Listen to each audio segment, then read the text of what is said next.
So we want to welcome everyone. Good afternoon. On behalf of the PKE Committee, Alumni Executive Planning Committee, I'm Andre Campbell and would like to welcome you to the PKE Faculty Speakers Series with none other than Dr. Miriam Lacey. I'm super excited. She's bringing us the topic, People Engagement Strategies. And I want you to know this event is being recorded. Thank you to the PKE Executive Planning Committee members, Alan Gold, PKE 120, Amy Towner, PKE 139, Bill Barkovich, PKE 139, and Jeanette Nakandakari, PKE 139. I invite you to change your profile name and add your PKE cohort before your name. For example, PKE 139, Andre Campbell. I need to correct mine. I have PKE 139 after my name. And if you cannot change your name, feel free to drop it in the chat along with any questions you may have for today. We are looking forward to a few more cohort champions. We're looking for people who want to champion not only the PKE program, but be a cohort champion to support alumni events and lead connections in your cohort. If you're interested in becoming a champion for your cohort, be sure to reach out to one of the planning committee members or Nicole at the alumni office. She's great. She helps us all the time. Join us on PEP Connect. We have a PKE group where we post PKE events and information. Another way for us to help PKE stay strong is by recommending others for PKE or other degree programs. Pearl Quintana is on with us today. Hello, Pearl. And she is your contact. She is awesome. We also like to acknowledge our executive associates who support the Graziadio Business School in its philanthropic efforts. Thank you so much. At this time, I'd like to introduce you to Dr. Demos. I'm going to attempt his last name, Vardiabasis. Did I get that right, Dr. Demos? I have to bring you back to class. Yes, bring me back so I can learn it all over again. And he's going to introduce Dr. Miriam Lacey to us at this time. Thank you, Dr. Demos. Thank you, Andre. So nice to hear your voice again after so long and see all you. It's a pleasure, to see all these smiling faces. You have been a very important component of our success in the PKE program. And thank you for that.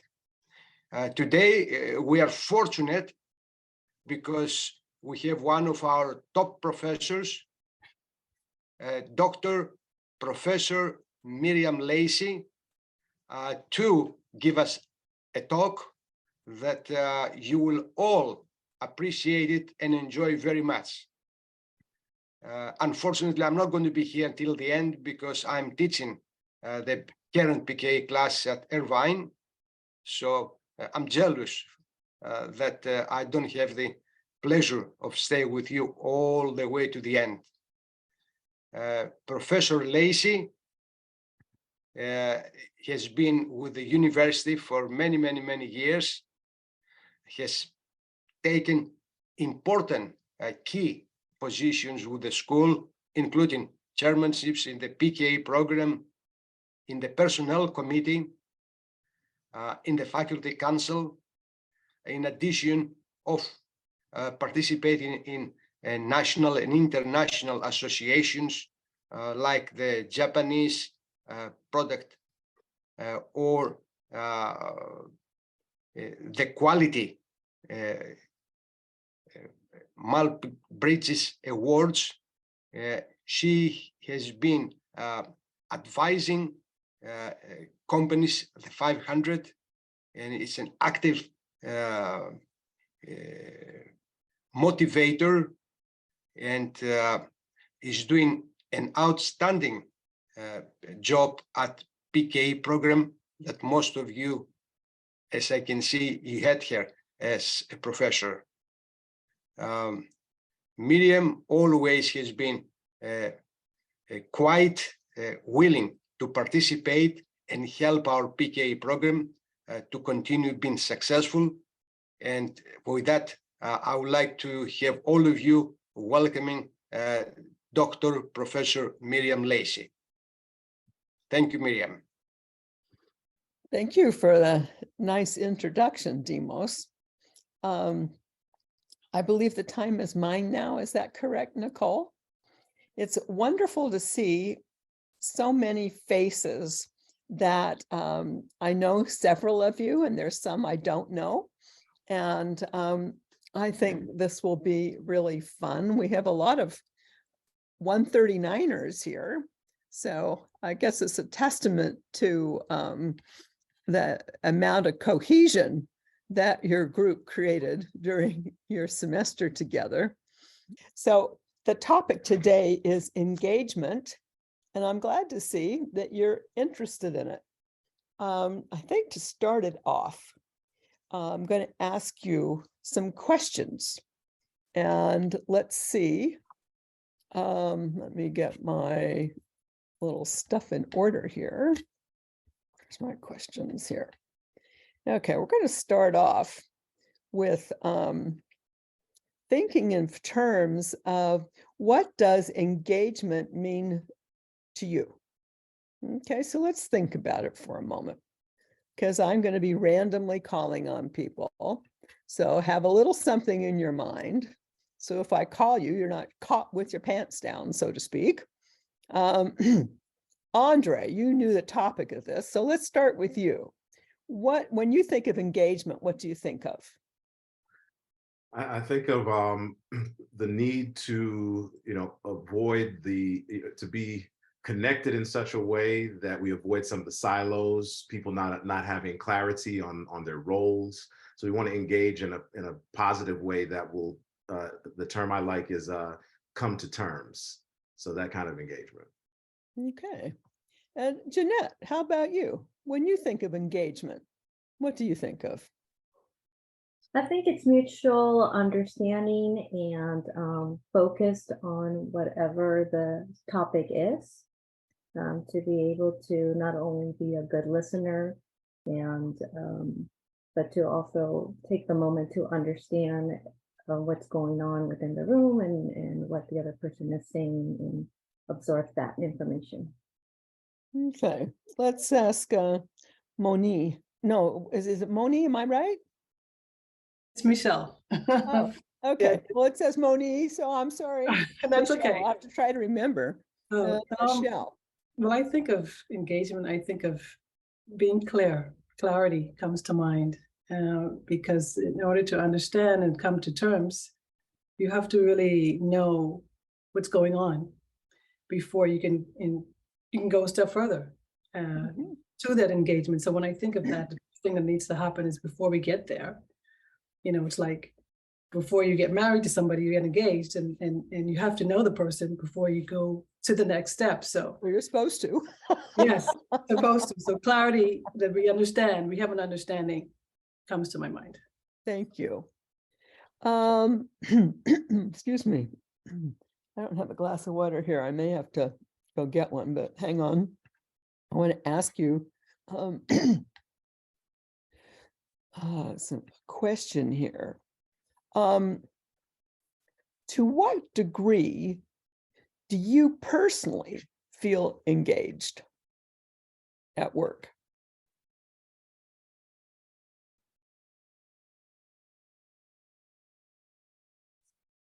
Okay, let's hear from Mark Hyatt. You're the person I know who, when he's engaged, says, I'm on fire. It's still true, Dr. Lacey. Mostly I am engaged, and I'm very lucky because my career paths I've had many career paths. And right now I spend most of my time making connections between people and ideas. And so in order to make those connections happen, there needs to be fire, definitely fire, because people's attention span is, all over the place. I have to share an anecdote quickly with this group. When Mark was in my class, we'd just be talking, nothing exciting going on. Suddenly he would jump up and say, I'm on fire, which means he liked some kind of concept that he was going to use in the future. It was really quite exhilarating for the class every time Mark got on fire.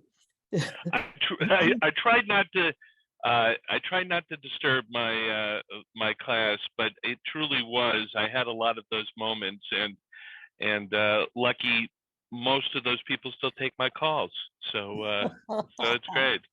Well, I think you were actually value added to the class. I never thought you were being disruptive. Okay. Thank you. You Thank you. just got everybody's attention and it got very exciting for a moment. Okay. Okay. How engaged are you, Rami? While you answer, I'm going to excuse myself and get a glass of water sitting in the other room that I forgot to bring. So Rami, how engaged are you and why do you think that? Well, I would say that I am extremely engaged. And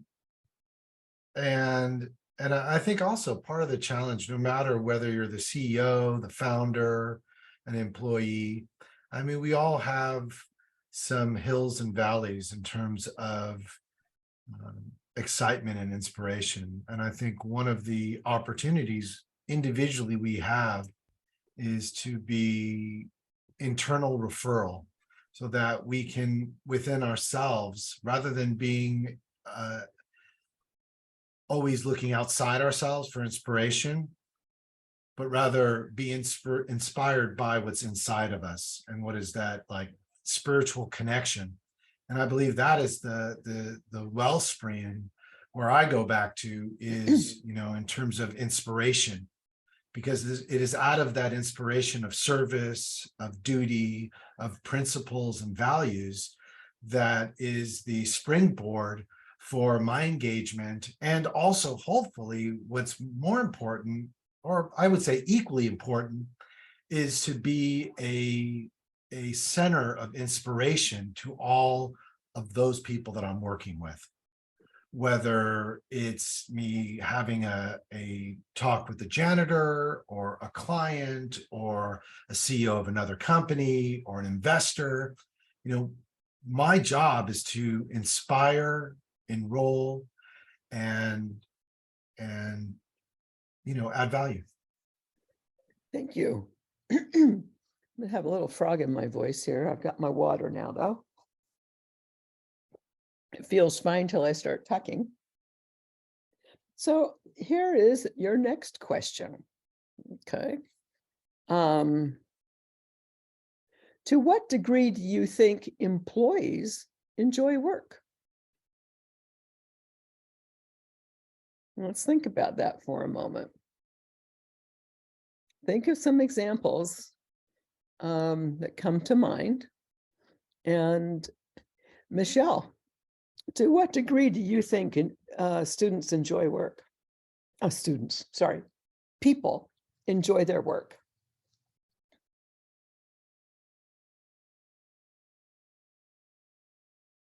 You're on mute still. If they feel that they have something to offer and it's being, they're being listened to, I think it means a lot to somebody to just knowing that they are being heard and appreciated in the workplace. That's big. And they can add value that way to the company. So are you saying if they think they add value, they'll enjoy their work? Yes. Yes. Okay. How would you respond to that? Let's see.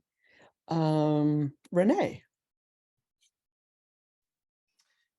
I really appreciate all the answers here as I'm listening to others' thoughts on this. And I think that employees today are looking for something different than they were 24 months ago, 36 months ago, maybe, right, as things were normal and then they became not normal, and now we're trying to find whatever new normal is. And but I think the common thread is what others have said, which is feeling valued, feeling heard, participating. And the teams that I've had the privilege to lead really seem to flourish when they were empowered to make decisions and included in conversations, whether ultimately their idea was whether we turned it into a program or not. Just having the opportunity to sit in the room and talk about, ways to improve the company, increase revenue, partner with new companies, et cetera, whatever the topic was. So I think being included is going to continue to be a critical component. as we move forward. Many of us in a hybrid situation, some fully remote. I'm transitioning now and going through a job search again, and it's very interesting, especially at the C-suite level, to be talking to organizations who are fully remote. And, Who now are or aren't? I am talking to organizations that are fully remote, and to think about coming in and leading an organization at the CEO level, and no one comes into an office anymore. How might I approach that differently than I would have, 15 years ago leading an organization then. So, but to me, the common thread is about inclusivity, making sure everyone has an opportunity to be heard, to create, and to be involved. What we've been seeing just recently is, we had big predictions that people were just going to stay remote forever. Essentially, right? They thought the trend was set, and we're actually seeing people starting to go back to the office. So it's going to be interesting to see how various companies handle it, and how certain functions in organizations are just as easily done remotely as in person. But we are getting feedback from the workforce that they're missing the social interaction. Okay, so we're just going to have to watch it and see how things go, because some companies who thought they were going to be fully remote have added the occasional meeting in the office now, because we know it's the social interaction and the haphazard conversation that creates innovation in organizations often. Okay. Let me ask another question. As a rule, how much supervision do you think people need? Let's hear from, is it Kim Thu? Yes, Katie's will work too as well. Well, how much supervision? I would say is that people will be more motivated if they're not being micromanaged. That said, though, employees, including myself sometimes, right, we do want to know directions. We want to understand what the direction, what is the objective and the goal, and, feedback, right? And I work with a lot of early career staff within my organization. They constantly looking for feedback. Am I going the right direction? They but want not to develop. micromanaging. They want to Yes. grow and develop. Correct. We have learned that if we're not taking our young people and helping them grow, they're going to go. That's correct. Right. So watch them grow or watch them go. That's something that hopefully you can take with you today as a guiding principle. Do you see employees as lazy or motivated? Let's see, who haven't we heard? Andre, what do you think? I dare put another word in there, I guess, maybe just misdirected by a lot of the influences, including social media, trying to keep, while at work, trying to keep up with the different things and memos and stuff. So I think they're more misdirected than lazy. And then if they do catch the vision or are encouraged and able to be a part of the growth of the company or otherwise, then maybe they will find some motivation. Yeah, we do know that our best, gosh, I beg your pardon here, that the best predictor of motivation is when people can get their own personal goals met simultaneously with company goals. Like they're on fire, to use Mark's word, and it's actually, they need less supervision when that's happening. So let's think in terms of, does everybody remember McGregor? Theory X, theory Y? Okay. Let's do a quick recap. Who can tell us what theory X is? Okay, unmute, Mark. I see you talking. doing a quick search through my notes here. I encourage anybody else to jump on board while I find those EMBA 40 notes. Okay, well, I can help. Okay. When you look at McGregor's work on theory X and theory Y, on theory X, managers believe workers are essentially pretty lazy. Unless you give them work and push them to do it, they won't do it. So who was it that was talking about micromanaging? I think it was KT was talking about micromanaging. And that can actually be soul crushing for a healthy person. I do believe there are some people that need to be micromanaged because they've had all the spunk beat out of them over their lives, right? So I've got some models I'd like to talk to you about. So if I could share my screen, please. Let me get back to, am I okay to share my screen, Nicole? You're okay. Yes. Okay, let me make sure I can find the right one. Here we go. Okay, so let's see if I could do present view. I think you'll get a better picture here. I'm gonna wiggle this stuff around. There we go. So take a look at this. For those of you who, I mean, does everybody have visual on this? I'm hoping you do, so that you can see this. So I can describe it to those of you that don't have a visual. There's a big dark cloud and it says discretionary effort. And we know that a worker who's not motivated can usually keep their job at 50% effort. Things are on automatic pilot, and they just, you know, they don't have to think a lot. They just do stuff out of habit. And so what we want as executives is to tap in to that discretionary effort to get them fully engaged physically and intellectually.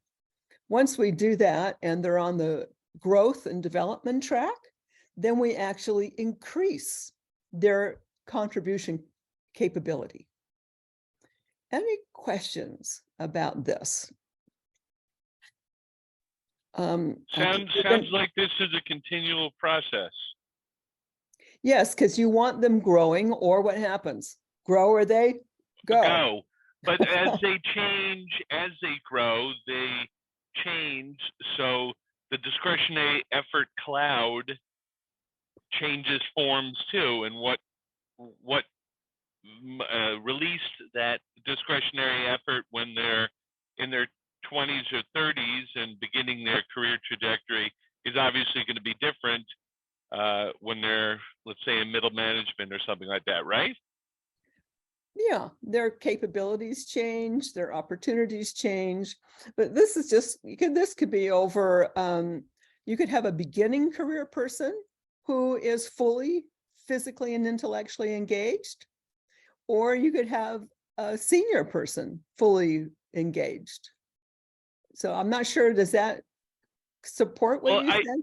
No, what I actually was getting at was, as the company, or let's say me, looking at the employee and saying, how am I going to help release this discretionary effort or nurture it, or you know, get them to be fired too,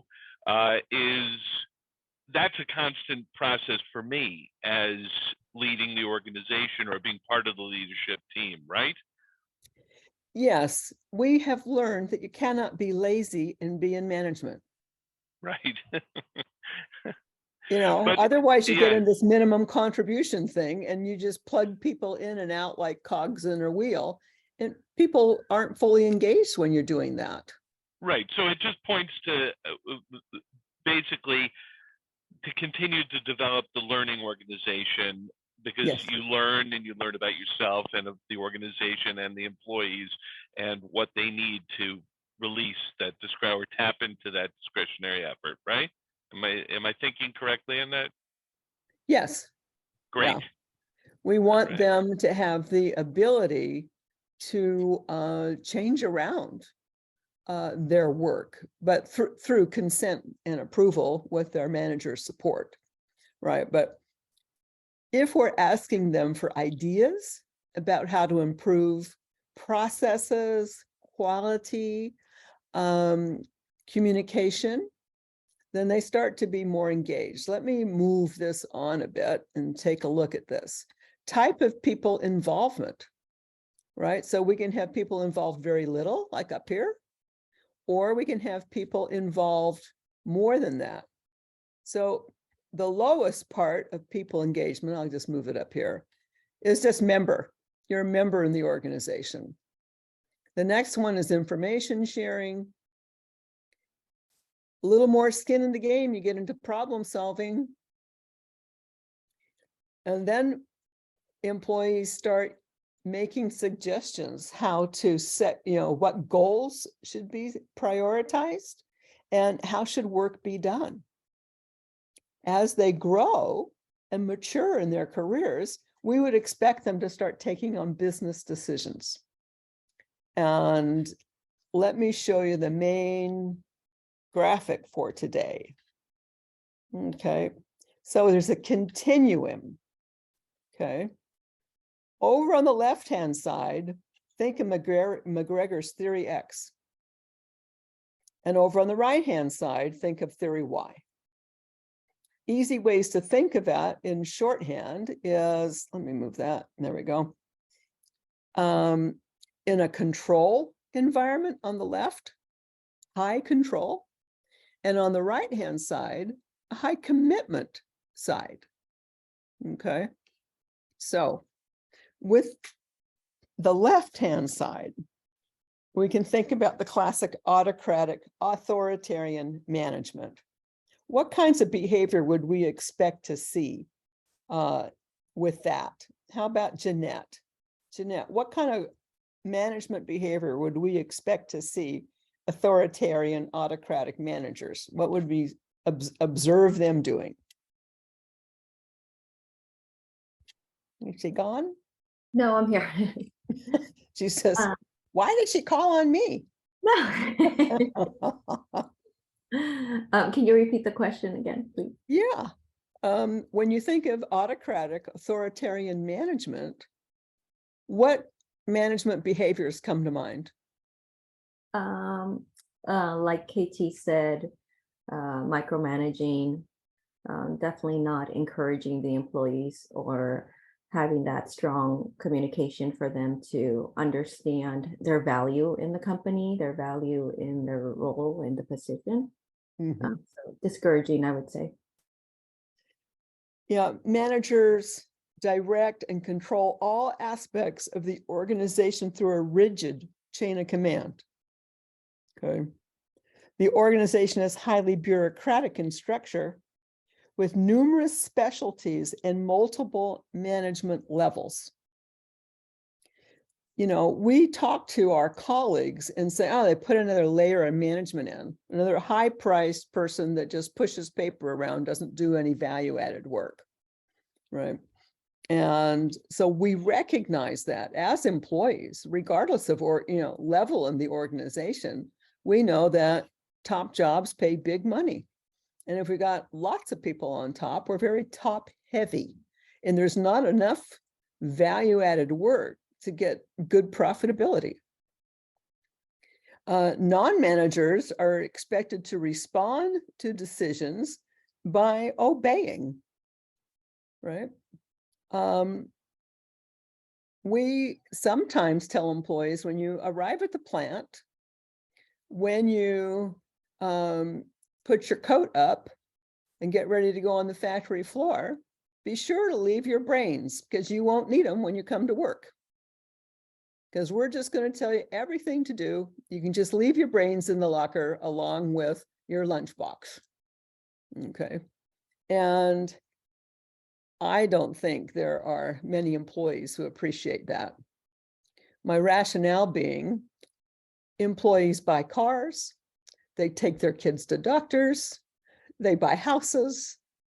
They should not be treated as children with no ideas, because they have decision-making capacity because they're running their own lives. The next area here is directive. You're welcome to interrupt if you have questions, okay? The next one is directive commands, which means in some instances, the manager informs people why a decision was made, but still maintains strict control. I imagine you can all think at times you were in a meeting and one of the leaders in the meeting, you got a senior management meeting going on, says, I don't know how I'm going to sell that to my people. Okay, raise your hand if you've had that experience. Yes. And we expect our people to listen to the rationale behind a certain management decision and then to follow it along. We don't really ask them for input. We might ask for questions, but not for input.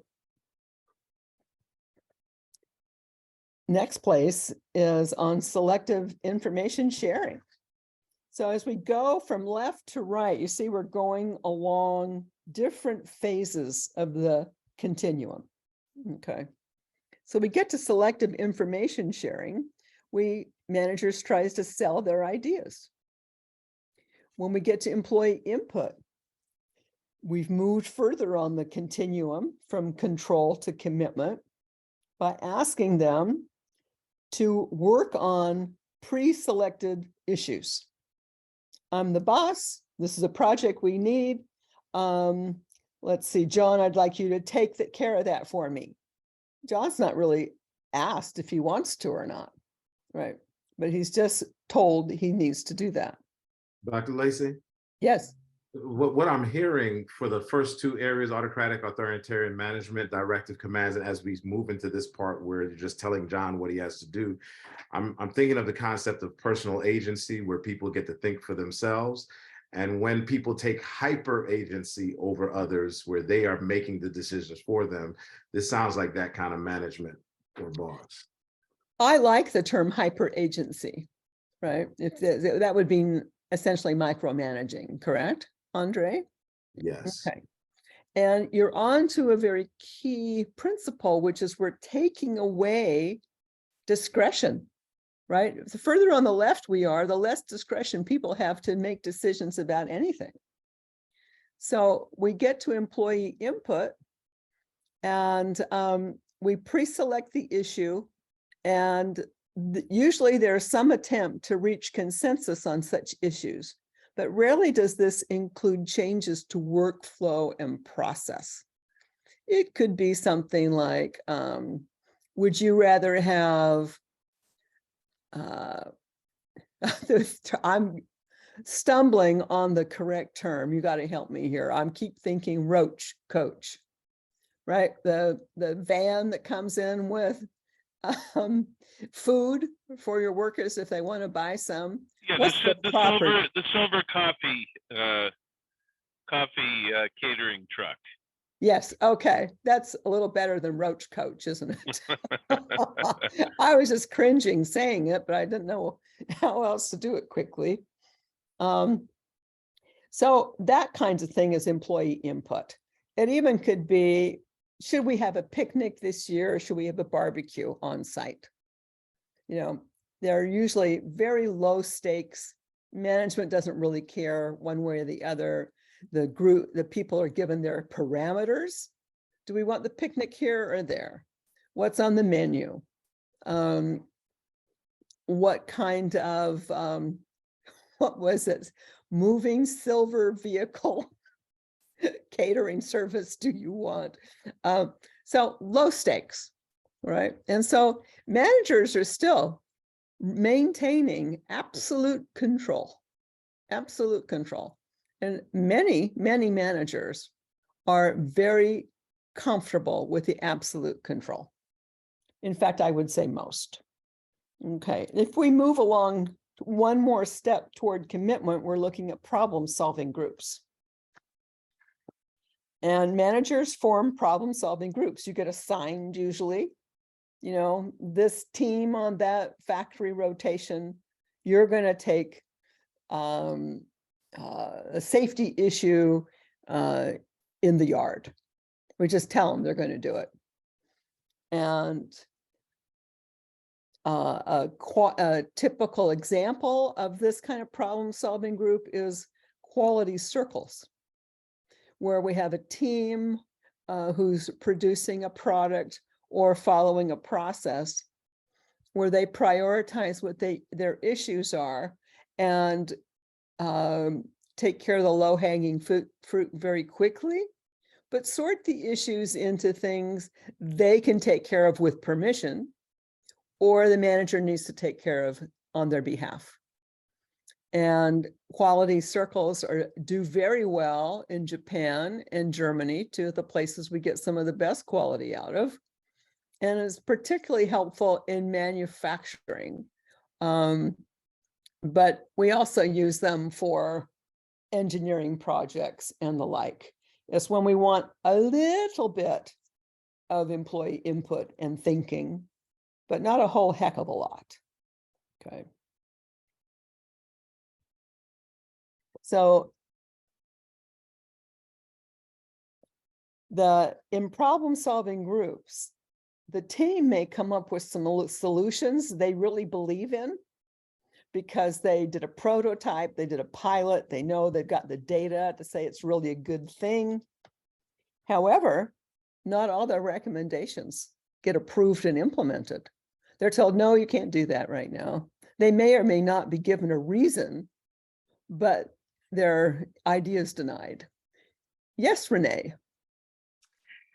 You may be getting to this, but so forgive me if I'm kind of jumping ahead, but I'm That's okay. thinking about this concept and in an organization where the leadership is really on the left-hand side of the page here, and you know, you're in the C-suite and you're trying to move them to the right because you know that the engagement for the employees is going to increase, that productivity will improve, et cetera, and ultimately the business will be better for it.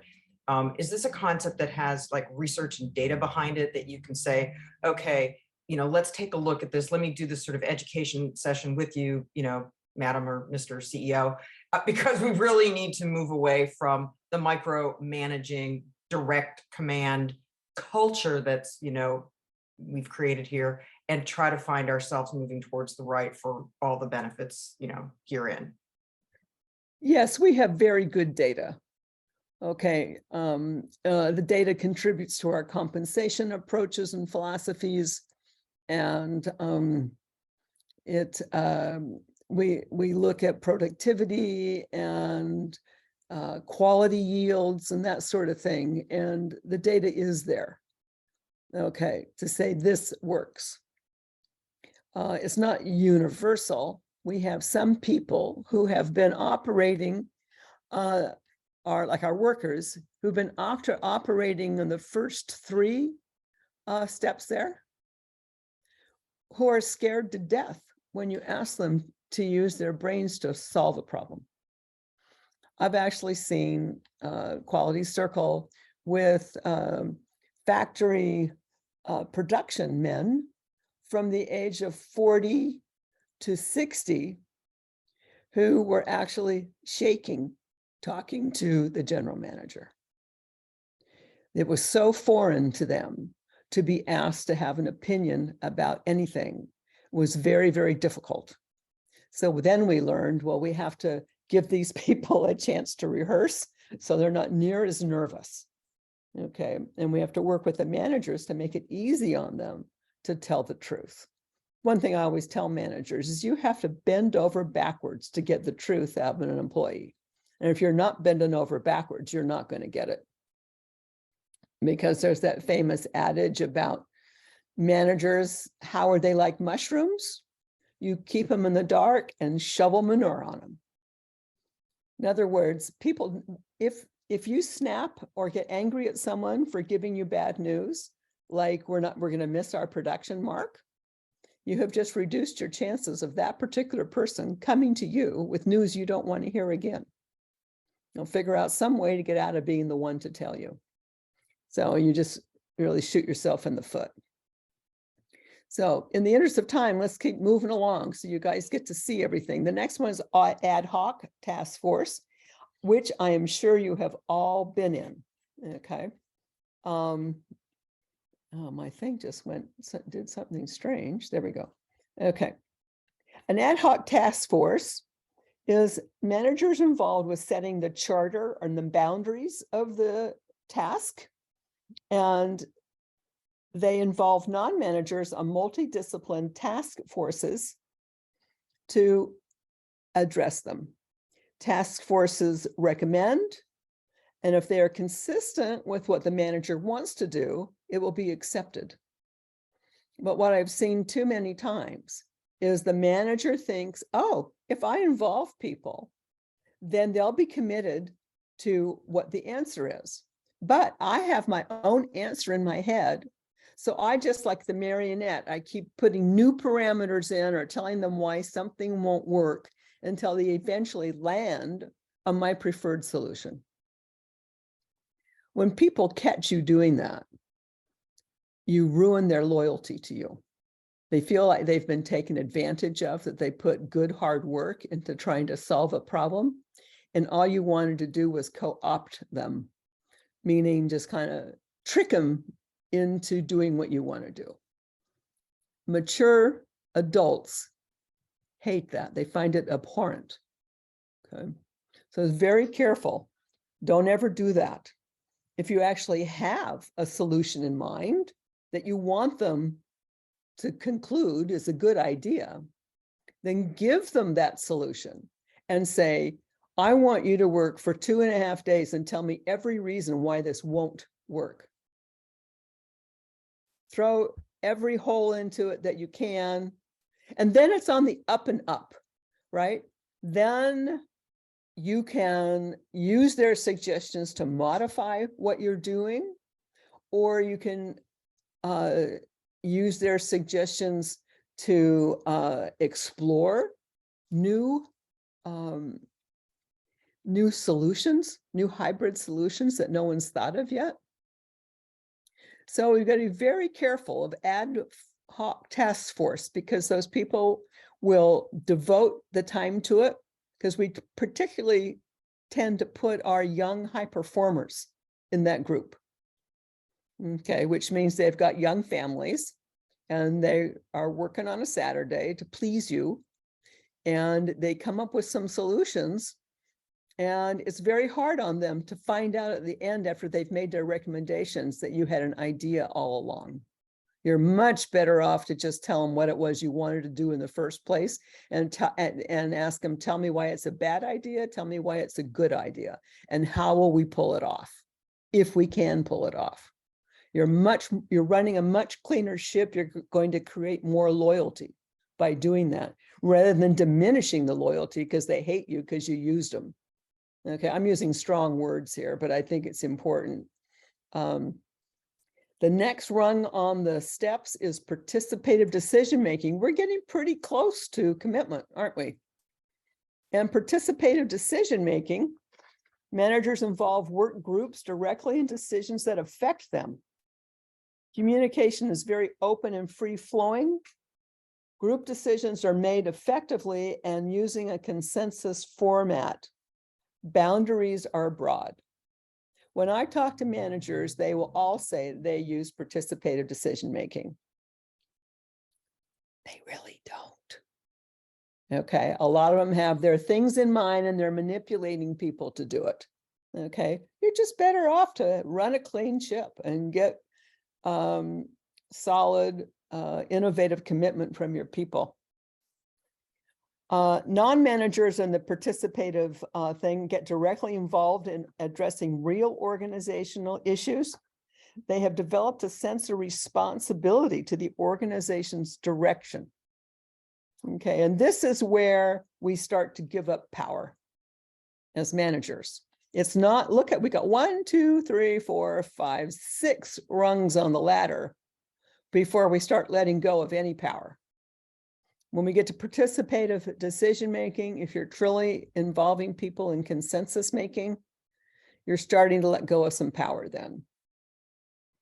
Once you let go of power and people have more choices and more ideas that they can kick around and implement, they start looking at work design and goal setting, where they're going to influence the design of their work, the job itself, the conditions of the job, supplier chain issues. They will look at all those things. And just because you've got more autonomy doesn't mean you stop managing. You still need to meet with your people, right? But they are at this point getting on fire, right? And then lastly, we have something called semi-autonomous work teams, which have their own leader, and they contribute to the profitability of the organization.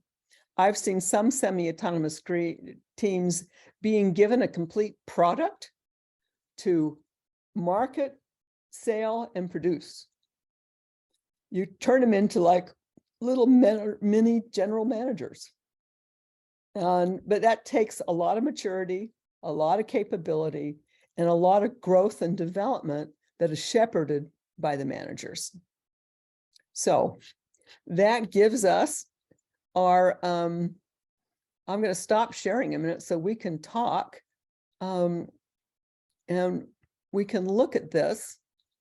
And when you start thinking in terms of control versus commitment, what are you taking away from this? Kevin, have you joined us? Hi, Professor Lacey. How are you? Hi. Yeah, I was in your EMBA 106. Yeah, I remember. South back in 2015-16. A lot of what I hear is more resonating now. I'm a C-suite executive for a nonprofit here in Long Beach that provides mental behavioral services to folks and kids in Long Beach, San Pedro, and Compton. And we have a young workforce, right, between the age of 30 to 40. Mm-hmm. And engagement is always an issue for folks who are pretty educated. And how do you keep them engaged with the work that they do and not get paid enough? Well, right. So a lot of what you have mentioned, that scale of being allowed to be involved, inclusive, being participative, being involved in ad hoc committees, we've done a really good job in. In many ways, they see us as a training field to where they want to go, because in many ways they want to be their own entrepreneurs. So we create that level of environment and culture, because eventually in the next 3 to 4 years, they're going to go on their own. But what makes them stay with us for that long and not be paid well is because we create that culture, and we create that what we call the lack of authoritative presence, but more it's more of a what I call entrepreneur environment. So well, and you're kind of describing the semi-autonomous work groups, right? You're getting toward the control, the commitment side of the continuum. And so just take a look here. We've got information problem solving. Once we get people solving problems, we start engaging their minds and hearts. Okay. And if we nurture that, they will get into wanting to contribute to work, the design of their jobs and the work systems and goal setting. Let's go back to the group at large. So what are you taking away, Rami, from today's seminar? I'm talking with a mute, but it's interesting. Your first question about theory X and Y reminded me of earlier work by scientists that was evaluating some of Ford's factories, and they came up with an idea called the Hawthorne effect, which is Yes. when employees are being watched, they're more productive. So just by paying attention, sometimes, creates a difference. And when we're talking about engagement, but I think now as the conversation has evolved, we're now talking about different systems of management. And when we're talking about the, in essence, at the beginning of like on the left hand of the scale, which, are the command and control structures, sometimes in some places, those command and control structures, may be warranted for specific kinds of work. And yet Our best example of that, Rami, is McDonald's. Yeah, and sometimes even the military. And yet Yes. we've also seen when there is more autonomy, and when there is a higher level of engagement and diffused authority, that there's also, especially when you're dealing with more complex tasks, where you can have really powerful engagement. I think for me, like one of the things that we had discussed kind of throughout the process of PK 140 was taking a look at how do you create an innovative culture? Mhm. What does an innovative culture look like? Well, for one thing, you got to be able to have risks. If you punish failure, then you're not going to have an innovative culture, because innovation has to have some space for error and for making mistakes, because that's how you can learn and improve. And I think also, like on the command and control structure, there is the high level of standard operating procedures that are fixed. And this is the way you do it. You put the burger We on the tend- bun. Let me Exactly. add to that, Rami. Yeah, We please. tend to do those things with highly defined manufacturing processes or highly Exactly. defined, just paper pushing processes. So accounting has highly defined processes. Manufacturing has highly defined processes, and they lend themselves more to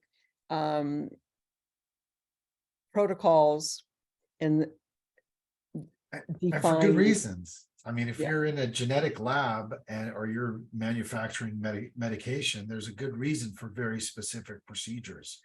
And then I would say the other spectrum of that would be software development, where there is, or intellectual property, where you want people to innovate. You want people to not only follow a protocol, a standard operating procedures, but improve it and make it better.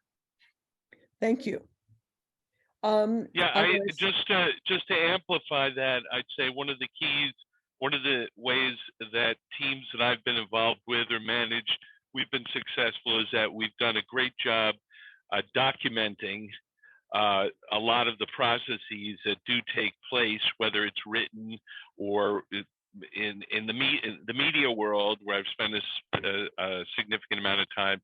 We've done it through video, because that documentation can help you repeat the wins, remember the things that work, and whether it's having just a scribe or somebody within the semi-autonomous teams, the documentation helps you scale and hopefully helps you grow profitably.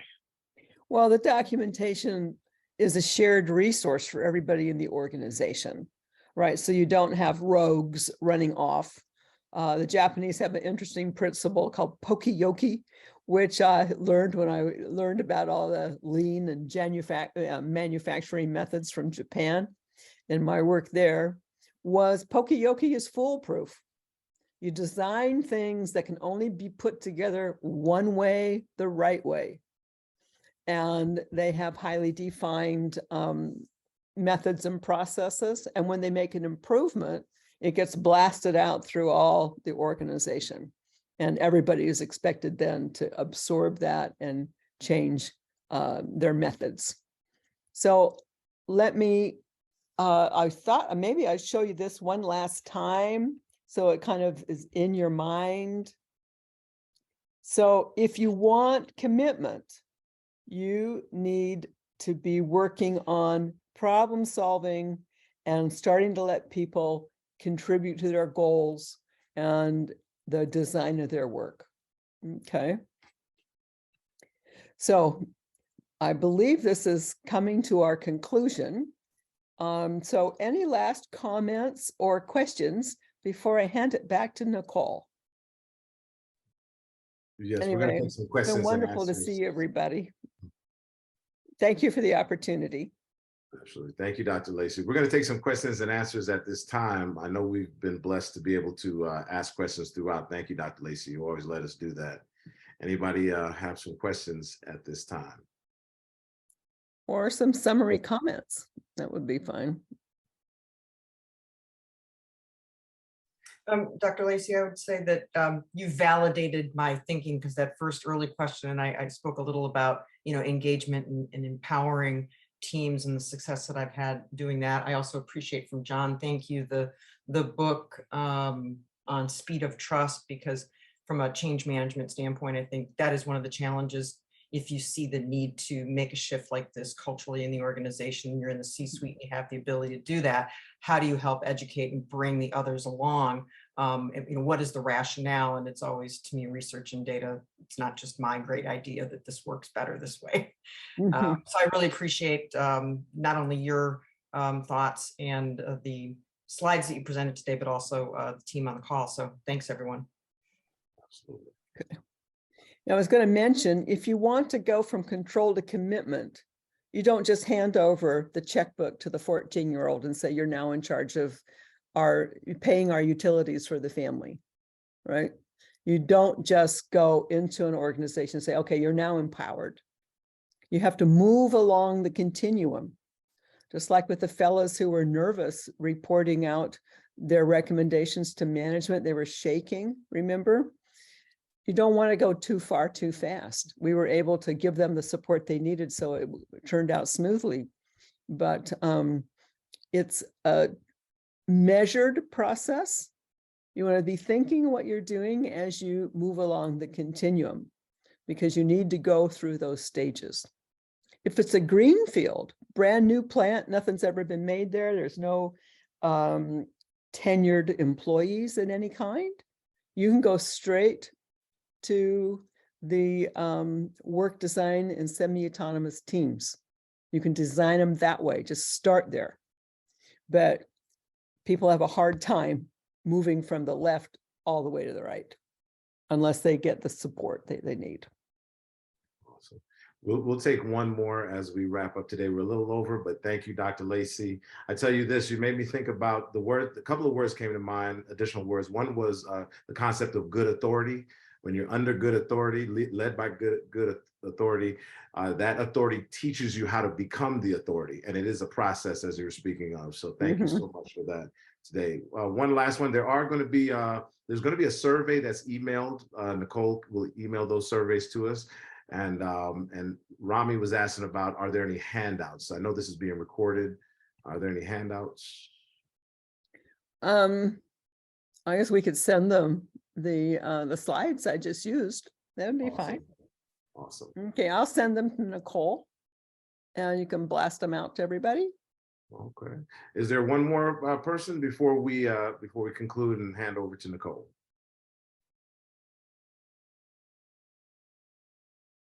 Awesome. Well, thank you so much. And also our next session, I had my phone open with our February speaker. I know he's going to be speaking on finance, and his name is Dr. Clemens Kaunatoski. Did I get that right? Innovation in Finance, the future is now. And that's going to be Wednesday, February 15th, 12 to 1 p.m. Pacific Standard Time. And so we're super excited about that. Thank you all. Nicole, take us away. And again, thank you, Dr. Lacey. Great to see you and great to bask in your wisdom. God bless you. Thanks, everyone. Thank you for joining. I'll be in touch via email. Please look for the video and the handouts and enjoy the rest of your day. Thank you so much. Thanks, Nicole. Thanks Thank you, for Dr. your Lacey. support.